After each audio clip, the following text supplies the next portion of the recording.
Hey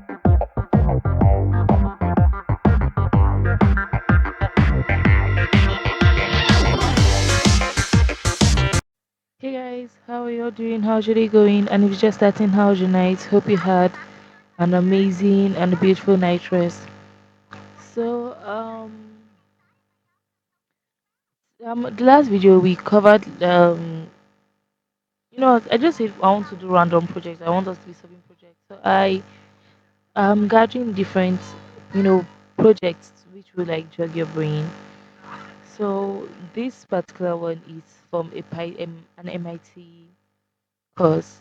So the I would leave the link is to my side though. So I would leave a link so you can see it. Alright, so this is called Cafe Menu. It's very easy. Write a program that first displays a simple cafe menu, asks the user to enter the number of a choice, and either prints the appropriate action or prints an error message that their choice was not valid. So basically, it's saying you will list out all the things that are available on your menu.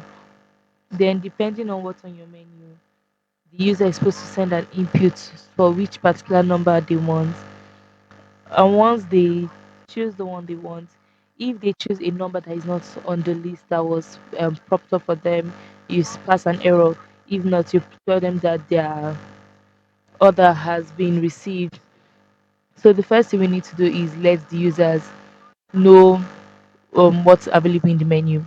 Now, in printing, if you want to print multiple strings, you could either use this backslash n for any time. Is this one? I think it's this one. Yeah, it's this one. For every time you want to jump to a new line, or like an easier version is to just do use these three ones.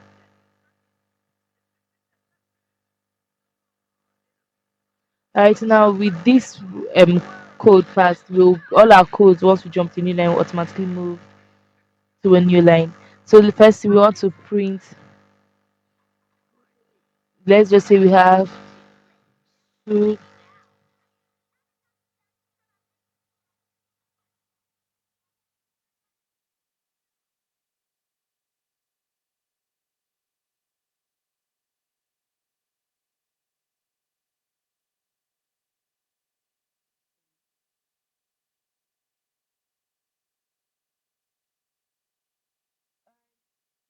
want to push, like put all these inputs into a string. So that parents can be I don't think that if one is part of them, so what is the list is more. So we want to like push different stuff into a list. Let's say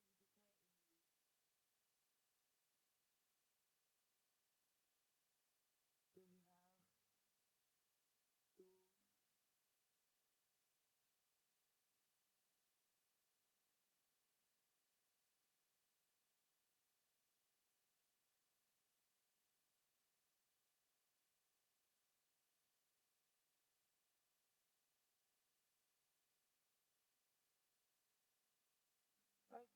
so we can because nobody will pass zero. So let's let zero be a blank. Then we'll put two,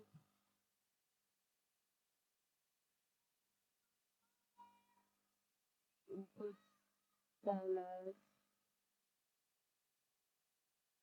and sandwich.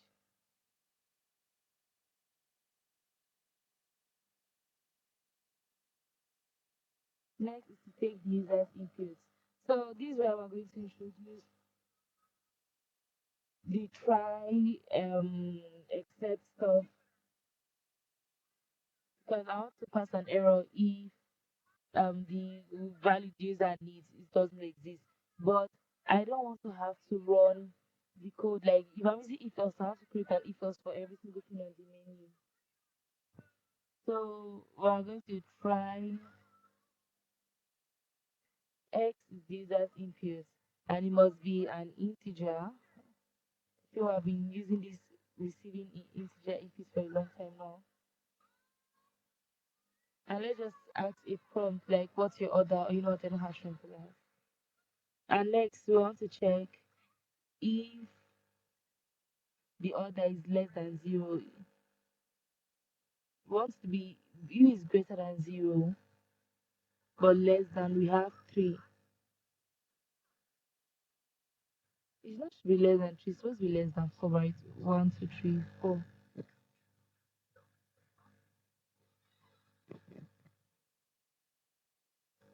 So we want to print it out. So we're going to print.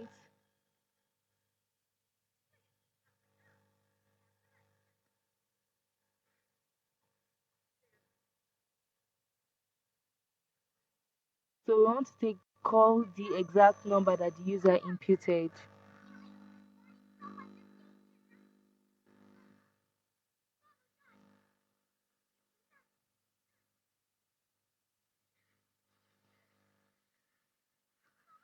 Now for the error. Oh, I have not introduced you guys to raising. I was supposed to do it when I did the try and accept. Okay, so you can raise an error. For example, if there's no error, if you run a code and the code naturally wouldn't call an error, but to you, you don't want to receive that particular input, so you want to raise an automatic error, so you use the raise, and you can raise any type of error of your choice. In this case, we raise a value error, and we would run our except print.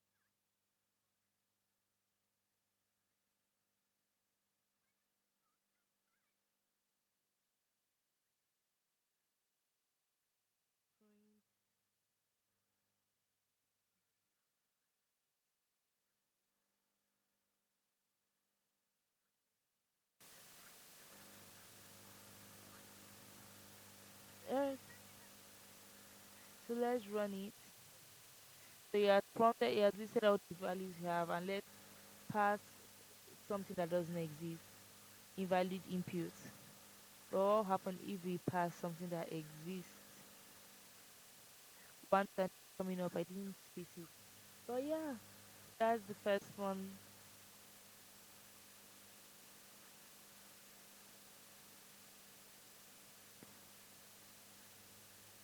Next is the game of names and stone. So this one is very simple, but I didn't understand the game at first. So it kept me on hold, but the question is long. So you can just go to the blog, you'll see everything there. I would leave the link in the description, so do check it out. Can remember to it as the first name. So basically, you have it, you have like 100 stones,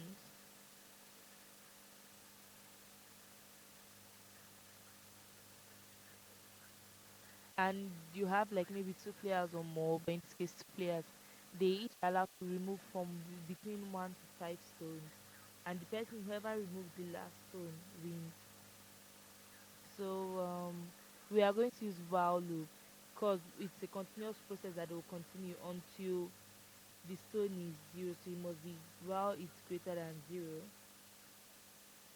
They were passing a condition that if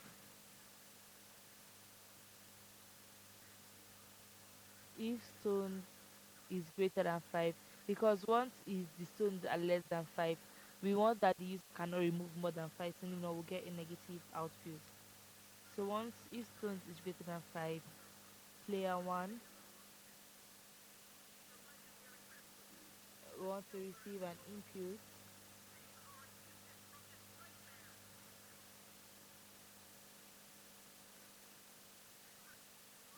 So obviously the first one is for player 1, so you will add a prompt there if you are designing a full program, and then you want to check if the player's choice is between.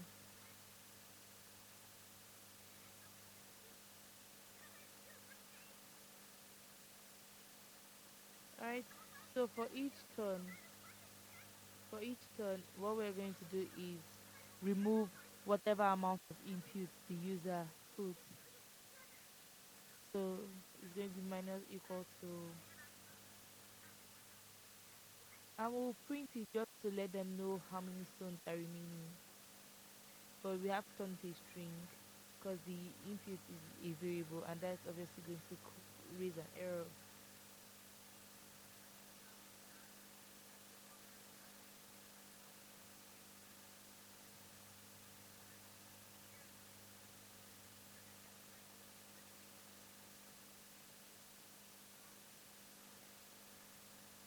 And we're kind of like going to do the exact same thing for player two.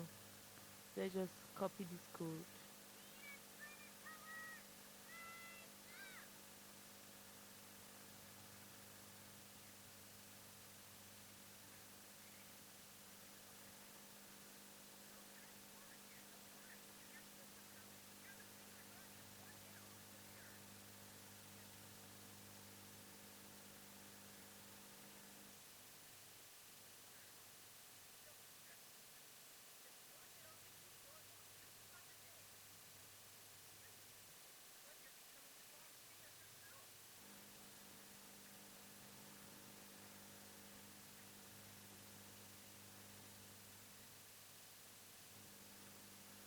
Alright, now for the else statement, what will happen if the user's input doesn't fall between that?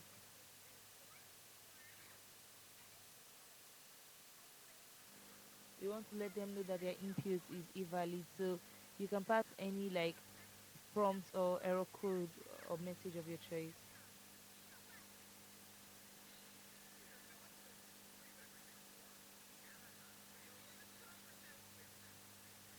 And once that's the exact same error within that for the second player, like I'll just duplicate now code for player one and player two.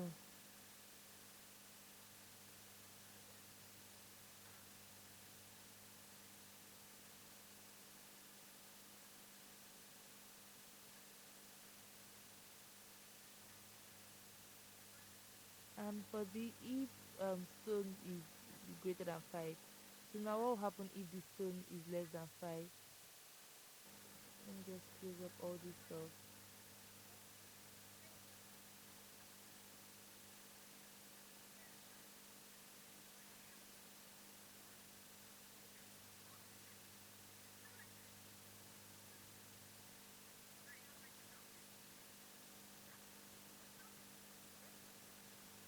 So what I want to do is limit the amount of moves they can make to not be more than the moves that are currently available. So we're kind of going to duplicate our whole code again. So first let's try and like let them know how many stuff they have left, so they'll know how many what their gameplay is. And if we were like had a box of keeping records, the shall we're not doing that yet. So just get phone.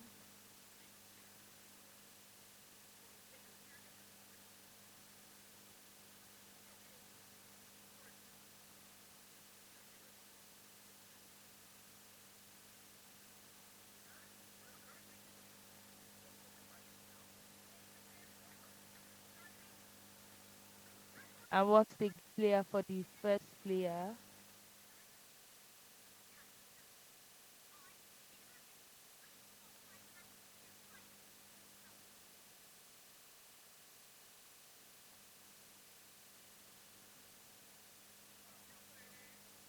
And we're kind of going to start looking at the whole code we already wrote before.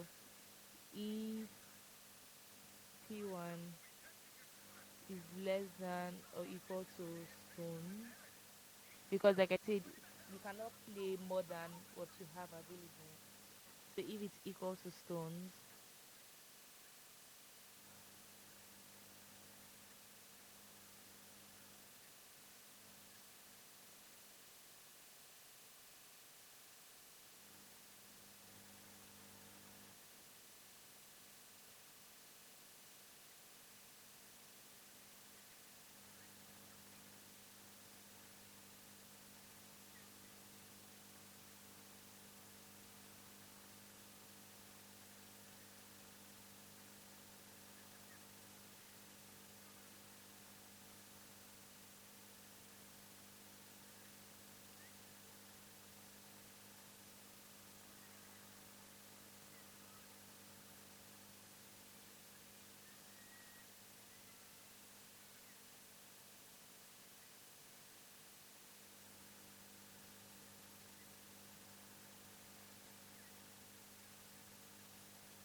now what should happen if the stones is equal to 0?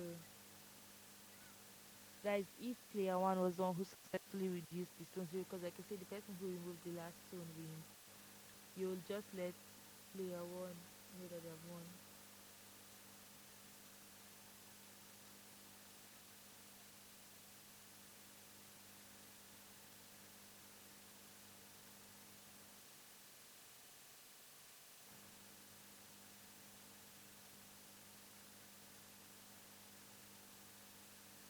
You just I'm seeing the one on my site. I made a mistake with the code.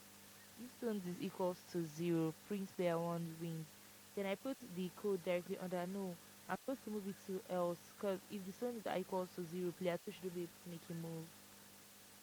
Ugh, and I'll be too late to correct that.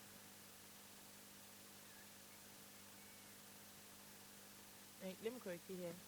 So if player one is equals to zero, print player one wins.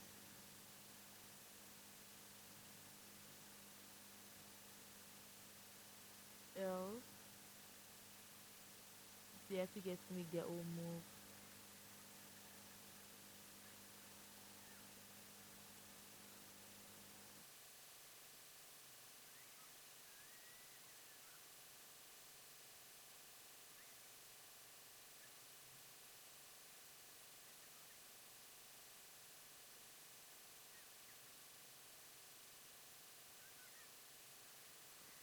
And we're just going to add the same thing.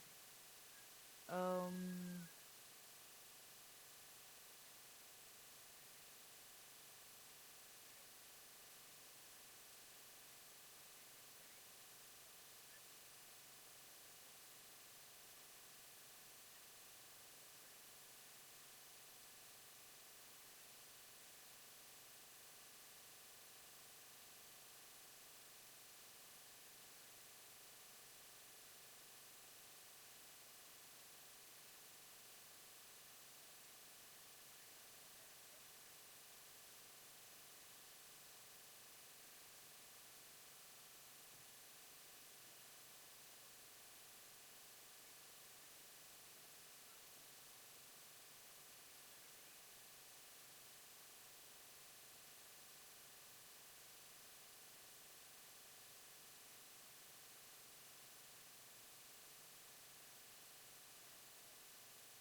let me just try and close it up so I can know where exactly we are.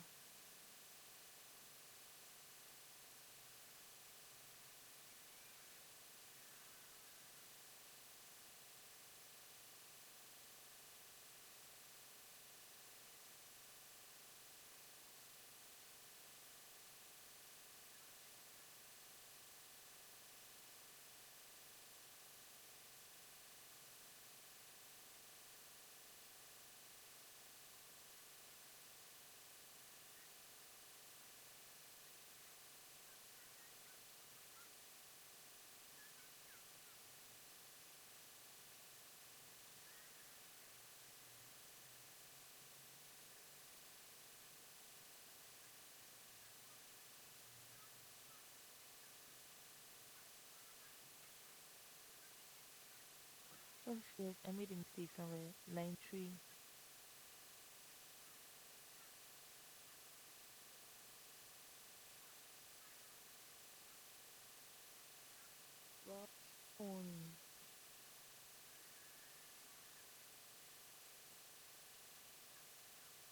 Alright, so this player wants turn to make a move. Eight is an error. You can see it didn't end. It kept showing. So I think this is the perfect way to differentiate between while and loop. While continues without exactly knowing what the input is. That's why like now, if we just continue like I can continue like playing and will just continue looping throughout my play. You can see we'll just be looping throughout the play continuously. But for loop can't do this. So I think this project is actually good. So if you are going from the site, just what if you are using if you want to use the source code on the site, just come back here and edit it. I will try to remember to correct it on the blog, but there's a very like there's like a 70% chance that I wouldn't remember. Either ways, yeah, the link will be the first in the description. Thank you all for watching. See you guys next time. Bye.